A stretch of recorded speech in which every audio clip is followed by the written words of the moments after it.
ഇത് ഡാമേജ് ആയിട്ട് വന്നിരിക്കുകയാണ്, ഫുള്ളി ഡെഡാണ്. അപ്പം ഇത് നമുക്ക് എങ്ങനെ സർവീസ് ചെയ്തെടുക്കാമെന്ന് നോക്കാം. ഇത് കേടായത് നമ്മുടെ ജനറേറ്റർ ഉപയോഗിക്കുന്ന സമയത്ത് ജനറേറ്ററിൽ നിന്ന് 2 ഫേസ് ഒരുമിച്ച് കയറി ഓവർ വോൾട്ടേജ് ആയിട്ട് എൻ്റെ ഫുള്ള് കപ്പാസിറ്റർ എല്ലാം ബൾജായി. അതേപോലെ തന്നെ സോഫ്റ്റ് സ്റ്റാർട്ടർ, പവർ സ്വിച്ച് എല്ലാം ബേൺ ആയിട്ടിരിക്കുകയാണ്.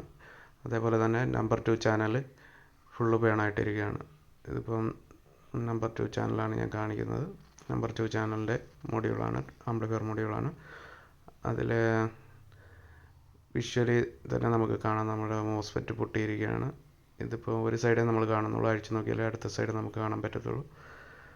അപ്പം നമുക്കിത് ഫുള്ള് റിമൂവ് ചെയ്ത് എല്ലാ ബോർഡും റിമൂവ് ചെയ്തിട്ട് റീഅസംബ്ലി ചെയ്യേണ്ടതായിട്ട് വരും.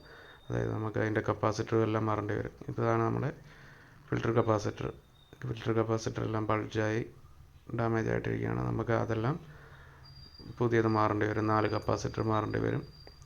ഇതിനകത്ത് കിടന്നത് 80 വോൾട്ട് 2200 മ്യൂഫ് ആണ്. അല്ല, 22,000 മ്യൂഫ്, 22,000 മ്യൂഫിൻ്റെ കപ്പാസിറ്ററാണ്. അതേപോലെ തന്നെ നമ്മുടെ പവർ സ്വിച്ച് നോക്ക്, പവർ സ്വിച്ച് എല്ലാം ബേൺ ആയിട്ടിരിക്കുകയാണ്. അപ്പോൾ 2 സൈഡിലെ മൊഡ്യൂളെല്ലാം ഇളകി എല്ലാ ബോർഡുകളും റിമൂവ് ചെയ്ത് ട്രാൻസ്ഫോമർ ഒഴിച്ച് ബാക്കിയെല്ലാം റിമൂവ് ചെയ്തിട്ടുണ്ട്. ഫ്രണ്ട് വരുന്ന ആ ബോർഡ് കൂടെ അഴിക്കാനുണ്ട്. അപ്പം നമുക്ക് ഫുള്ള് റിമൂവ് ചെയ്ത് വീണ്ടും എല്ലാം സർവീസ് ചെയ്തിട്ട് നമുക്ക് റീഅസംബിൾ ചെയ്യേണ്ടത് എടുക്കാം. ഇതാ അതിൻ്റെ പവർ സ്വിച്ച് ഞാൻ പറഞ്ഞത്. പവർ സ്വിച്ച് ഫുള്ള് ബേൺ ആയിട്ടുള്ള ഒരവസ്ഥയിലാണ്. ഫുള്ള് ഉരുകി നശിച്ചു. അപ്പോൾ അത് നമുക്ക് പുതിയത് റീപ്ലേസ് ചെയ്യേണ്ടി വരും. പവർ സ്വിച്ച് മാറി. ഞാൻ കപ്പാസിറ്ററെല്ലാം റിമൂവ് ചെയ്തിട്ടുണ്ട്. പഴയ കപ്പാസിറ്ററെല്ലാം റിമൂവ് ചെയ്തു. ഇത് നമ്മുടെ ഫ്രണ്ട് വോളിയം കൺട്രോളും LED എല്ലാം വരുന്ന ബോർഡാണ്. ഫ്രണ്ട് കൺട്രോൾ ചെയ്യുന്ന ബോർഡാണ്, അത് റിമൂവ് ചെയ്തു. ഇത് നമ്മുടെ സോഫ്റ്റ് സ്റ്റാർട്ടർ സെക്ഷനിലെ പുതിയ NTC ഞാൻ റിമൂവ് ചെയ്തിട്ട് പുതിയത് ആഡ് ചെയ്ത ബോർഡാണ്. അങ്ങനെ സോഫ്റ്റ് സ്റ്റാർട്ടർ സെക്ഷനും ഇൻപുട്ട് സെക്ഷനും കൂടെ ഒറ്റ ബോർഡിലാണ് വരുന്നത്. അപ്പോൾ ഇതിനകത്ത് ഞാൻ ഇത് സർവീസ് ചെയ്തതിന് ശേഷമുള്ള അവസ്ഥയാണിത്.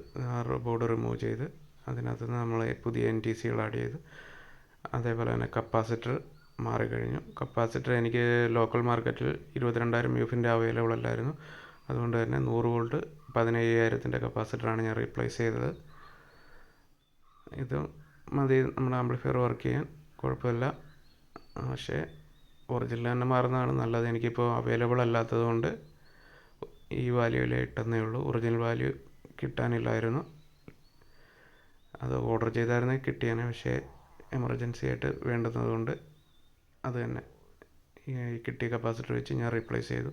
അപ്പം ഞാൻ കപ്പാസിറ്റർ ബോർഡ് ഉറപ്പിച്ച് കഴിഞ്ഞു, തിരിച്ച് ഫിറ്റ് ചെയ്തു.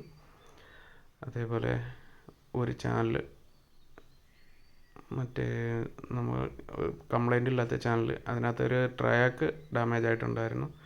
ട്രാക്ക് ഞാൻ മാറി. BT16600 ആ ട്രാക്ക് ഷോർട്ട് സർക്യൂട്ട് പ്രൊട്ടക്ഷൻ ഞാൻ ഇപ്പോൾ കാണിക്കുന്നതാണ്. ഷോർട്ട് സർക്യൂട്ട് പ്രൊട്ടക്ഷന് വേണ്ടി ഉപയോഗിക്കുന്നതാണ്. അത് ഇട്ടില്ലെങ്കിലും കുഴപ്പമില്ല. അപ്പോൾ അത് റീപ്ലേസ് ചെയ്തു. ഈ ബോർഡിൽ ഈ സൈഡ് മൊഡ്യൂളിനകത്ത് വേറെ കംപ്ലൈൻറ്റുകളൊന്നും കണ്ടില്ലായിരുന്നു. അപ്പോൾ അത് അതേപോലെ തന്നെ ആ ട്രാക്ക് റീപ്ലേസ് ചെയ്തിട്ട് ഞാൻ തിരിച്ച് പിടിപ്പിച്ചു. അതേപോലെ സ്വിച്ചും പുതിയത് ഞാൻ മാറി. പവർ സ്വിച്ച് മാറിയിട്ടുണ്ട്. ഫ്രണ്ട് ബോർഡ് ക്ലീൻ ചെയ്ത് ഉറപ്പിച്ചു. അപ്പം ഇത്രയും പണികൾ ചെയ്തു. ഇനി അടുത്ത് നമ്മുടെ മെയിനായിട്ട് വേണമായത് നമ്മുടെ നമ്പർ 2 ചാനലായിരുന്നു. നമ്മുടെ നമ്പർ 2 ചാനലിൻ്റെ മൊഡ്യൂളാണിത്. ഞാൻ സർവീസ് ചെയ്തതിന് ശേഷമുള്ള വീഡിയോ ആണ്. അപ്പം ഇതിനകത്ത് റീപ്ലേസ് ചെയ്തേക്കുന്ന പാർട്സുകളാണ് ഞാൻ തൊട്ട് കാണിക്കുന്നത്. ഇതിനകത്ത് 2 ഡ്രൈവർ ട്രാൻസിസ്റ്ററാണ് ഇപ്പോൾ ഞാൻ തൊട്ട് കാണിച്ചത്. അത് MJE 150/44 150/45 രണ്ടെണ്ണമാണ് റീപ്ലേസ് ചെയ്ത്. ഈ സൈഡ് മോസ്ഫെറ്റ് ആ ഡയോഡും ഡാമേജ് ആയിരുന്നു. അതേപോലെ തന്നെ ഒരു ട്രാൻസിസ്റ്റർ, ഔട്ട്പുട്ട് ട്രാൻസിസ്റ്റർ ഒരെണ്ണം ബേൺ ആയിട്ടുണ്ടായിരുന്നു. അതേപോലെ ബാക്ക് സൈഡിലായിട്ട് കാണുന്ന SMD കമ്പോണൻസ് ആണ്. ഇത് നമ്മൾ ഹീറ്റ് സിങ്ക് റിമൂവ് ചെയ്താലേ ഈ പാർട്സ് നമുക്ക് കാണാൻ പറ്റത്തുള്ളൂ. ഇവിടെ നമ്മൾ കുറച്ച് കമ്പോണൻസ് റീപ്ലേസ് ചെയ്തിട്ടുണ്ടായിരുന്നു. ഇവിടെ നമ്മൾ ഞാൻ തൊട്ട് കാണിക്കുന്ന ആ SMD റെസിസ്റ്റൻസ് 47 ഓമിൻ്റെയാണ്, അത് ബേണായിട്ടുണ്ടായിരുന്നു. അതേപോലെ തന്നെ ഈ കാണിക്കുന്ന ഡയോഡ് ബേണായിരുന്നായിരുന്നു. ഡയോഡും മോസ്ഫെറ്റും രണ്ടും റീപ്ലേസ് ചെയ്തതാണ് പുതിയത്. അതേപോലെ സെയിം ഈ സൈഡിലെയും ഡയോഡും മോസ്ഫെറ്റും ബേണായിരുന്നു, അതും പുതിയത് റീപ്ലേസ് ചെയ്തതാണ്. അതേപോലെ തന്നെ ഇനി അടുത്ത കമ്പോണൻ്റ് എന്താണെന്ന് നോക്കാം. അതേപോലെ നമ്മൾ ഇവിടെ നമ്മുടെ SMD IC റീപ്ലേസ് ചെയ്തു.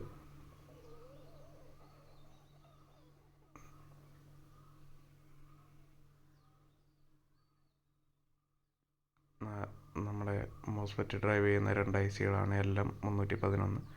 അത് രണ്ടും പുതിയത് ഞാൻ റീപ്ലേസ് ചെയ്തിട്ടുണ്ട്.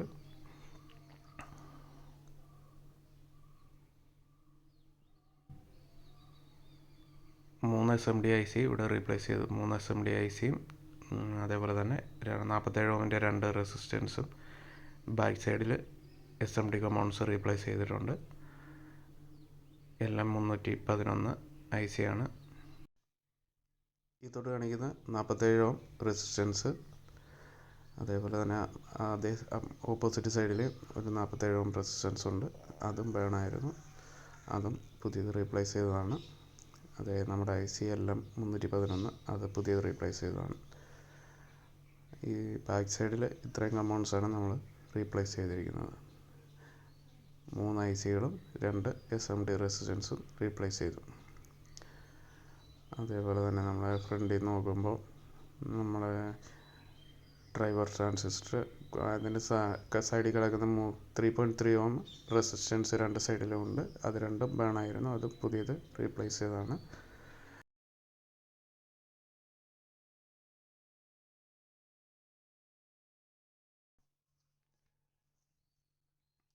വീണ്ടും റീപ്ലേസ് ചെയ്ത പാർട്സ് ഒന്നുകൂടെ പറയുകയാണ്.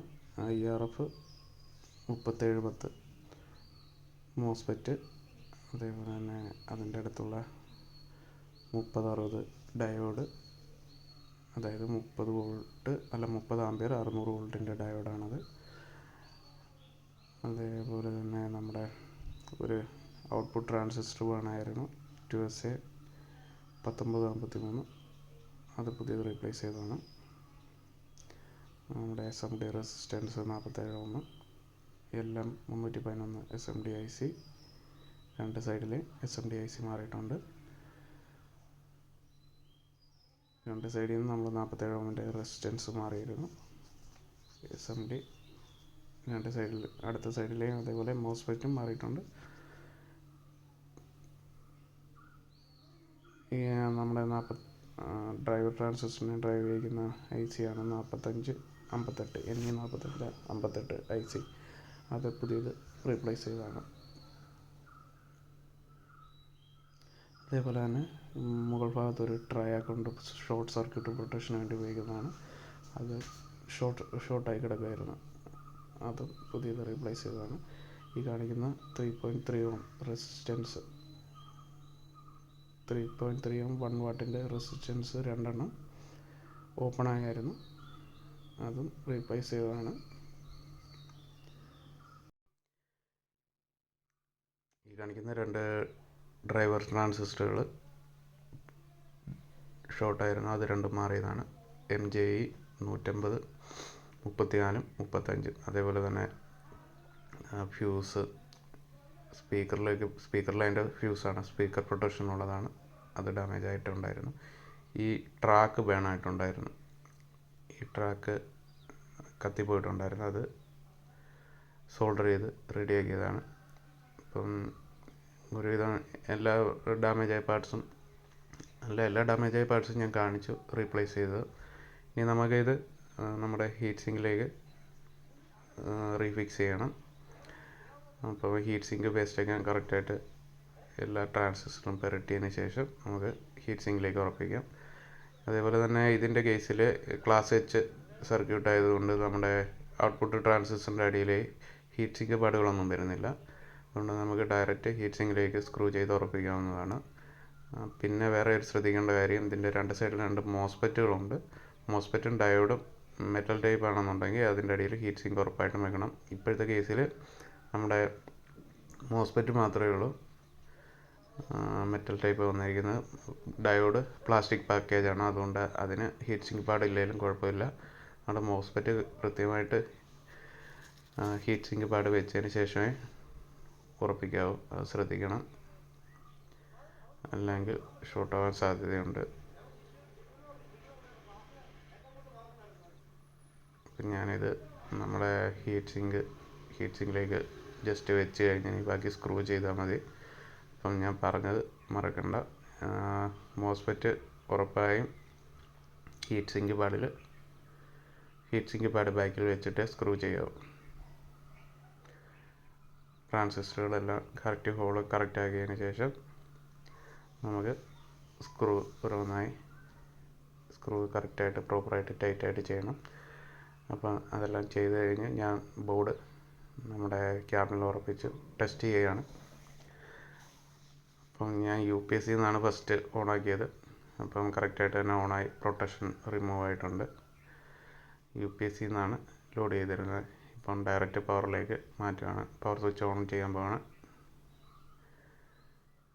പവർ സ്വിച്ച് ഓൺ ചെയ്ത് മെയിൻ പവറിലേക്ക് സ്വിച്ച് ചെയ്ത് കഴിഞ്ഞ് അപ്പം വേറെ ഷോട്ടും കാര്യങ്ങളൊന്നുമില്ല, പ്രോപ്പറായിട്ട് ആംപ്ലിഫയർ ഓൺ ആയി കഴിഞ്ഞു. ഇനി നമുക്ക് ജസ്റ്റ് ഔട്ട്പുട്ട് വരുന്നുണ്ടോ എന്ന് നമുക്ക് ഇൻപുട്ടിൽ എന്തെങ്കിലും സിഗ്നൽ കൊടുത്ത് ഔട്ട്പുട്ട് ഓക്കെ ആണോ എന്ന് ചെക്ക് ചെയ്യുകയാണ്.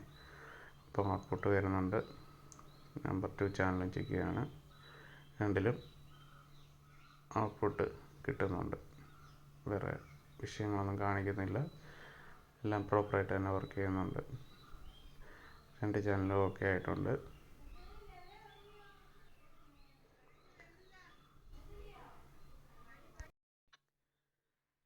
കോപ്പിറൈറ്റ് ഇഷ്യൂ വരുമെന്നുള്ളത് കൊണ്ട് ഞാൻ ബാക്ക്ഗ്രൗണ്ട് മ്യൂസിക് പ്ലേ ചെയ്യിക്കുന്നില്ല. അപ്പം നമ്മൾ ആഡിയോ സിഗ്നൽ കൊടുത്തിട്ടാണ് ഞാൻ ഇത് പ്ലേ ചെയ്തൊരു സോങ് പ്ലേ ചെയ്തേക്കുവാണ്. കോപ്പിറൈറ്റിൻ്റെ വിഷയം വരുമെന്നുള്ളതുകൊണ്ട് ഞാൻ ബാക്കിൽ സൗണ്ട് കൊടുക്കുന്നില്ല, ബാക്ക്ഗ്രൗണ്ട് ഒറിജിനൽ സൗണ്ട് ഇടുന്നില്ല. നമ്മുടെ ആംപ്ലിഫയർ പ്രോപ്പറായിട്ട് വർക്ക് ചെയ്യുന്നുണ്ട്. 2 സൈഡ് ഒരേപോലെ ഔട്ട്പുട്ട് കിട്ടി തുടങ്ങിയിട്ടുണ്ട്. അപ്പോൾ ആംപ്ലിഫയർ വീണ്ടും വർക്കിംഗ് ആയി, കറക്റ്റ് പ്രോപ്പർ വർക്കിംഗ് ആയിട്ടുണ്ട്, ഫുള്ള് കണ്ടീഷൻ ആയിട്ടുണ്ട്. അപ്പോൾ നമുക്കത് വീണ്ടും ഫുള്ള് അതിൻ്റെ ബാക്ക് സൈഡും എല്ലാം അഴിച്ച് എല്ലാം റീഫിറ്റ് ചെയ്ത് നമുക്ക് ഫൈനലായിട്ട് സെറ്റ് ചെയ്തെടുക്കാം. അപ്പം ഇതിനകത്ത് ഞാൻ ബാക്ക്ഗ്രൗണ്ട് മ്യൂസിക് കൊടുക്കാത്തത് എന്താണെന്ന് വെച്ചാൽ ഇത് കോപ്പിറൈറ്റിൻ്റെ ഇഷ്യൂ വരുമെന്നുണ്ടായതുകൊണ്ടാണ്. ഇത് പ്രോപ്പറായിട്ട് വർക്ക് ചെയ്യുന്നുണ്ട്. അപ്പം നമുക്ക് ഇത് ഫുള്ള് ബാക്ക് കവറെല്ലാം ഫിക്സ് ചെയ്തതിന് ശേഷം കാണാം. ഇതിനകത്ത് ഞാൻ റീപ്ലേസ് ചെയ്ത എല്ലാ കമ്പോണൻസും ഇപ്പം ഞാൻ കാണിക്കുന്നതായിരിക്കും. ഇതിൽ നിന്ന് റീപ്ലേസ് ചെയ്ത പാർട്സുകളാണ് ഞാൻ ഇത് ആംപ്ലിഫയറിൻ്റെ മുകളിലായിട്ട് വെച്ചിരിക്കുന്നത്. അതുകൊണ്ട് കാണുന്ന 8 കപ്പാസിറ്ററുകളാണ് നമ്മൾ മെയിനായിട്ട് ഇതിനകത്ത് നമുക്ക് കൂടുതൽ എക്സ്പെൻസ് വന്നത് പുതിയ കപ്പാസിറ്റർ റീപ്ലേസ് ചെയ്യാൻ. അതേപോലെ തന്നെ മാക്സിമം റീപ്ലേസ് ചെയ്ത കമ്പോണൻസുകളെല്ലാം എടുത്ത് വെച്ചിട്ടുണ്ട്. SMD ICകളായാലും NTC 4 മാറിയിട്ടുണ്ട്, NTC ആയാലും എല്ലാം നമ്മളെടുത്ത് വെച്ചിട്ടുണ്ട്. അതേപോലെ തന്നെ ഈ കാണുന്ന ഇത്രയും പാർട്സാണ് നമ്മൾ റീപ്ലേസ് ചെയ്തത്. ഇനി നമുക്ക് ജസ്റ്റ് പവർ ഓഫ് ചെയ്തിട്ട് ഒന്ന് ഓണാക്കി നോക്കാം. അപ്പം പവർ ഓഫ് ആണ്, പവർ ഓഫായി. കപ്പാസിറ്റർ ചാർജ് ചെയ്യുന്നതുകൊണ്ടാണ് ആ LED ഇപ്പോഴും കത്തി നിൽക്കുന്നത്. അപ്പോൾ ഇപ്പം പവർ ഓഫ് കണ്ടീഷനിലാണ്, പവർ ഓഫാണ്. ഇനി നമുക്ക് ഒന്നുകൂടെ ഓണാക്കാം. ഓണായി. ചുവന്ന ലൈറ്റ് കാണുന്നത് പ്രൊട്ടക്ഷൻ ലൈറ്റാണ്. പ്രൊട്ടക്ഷൻ റിമൂവ് ആകുമ്പോഴാണ് നമുക്ക് നോർമലായിട്ട് യൂസ് ചെയ്യാൻ പറ്റുന്നത്. ഇപ്പം നമ്മൾ പ്രൊട്ടക്ഷൻ ഓഫായി. കംപ്ലൈൻ്റ് ഒന്നും ഇല്ലെങ്കിൽ പ്രൊട്ടക്ഷൻ റിമൂവ് ആകത്തുള്ളൂ. അപ്പോൾ വീഡിയോ വൈൻഡപ്പ് ചെയ്യുകയാണ്. ഓക്കെ.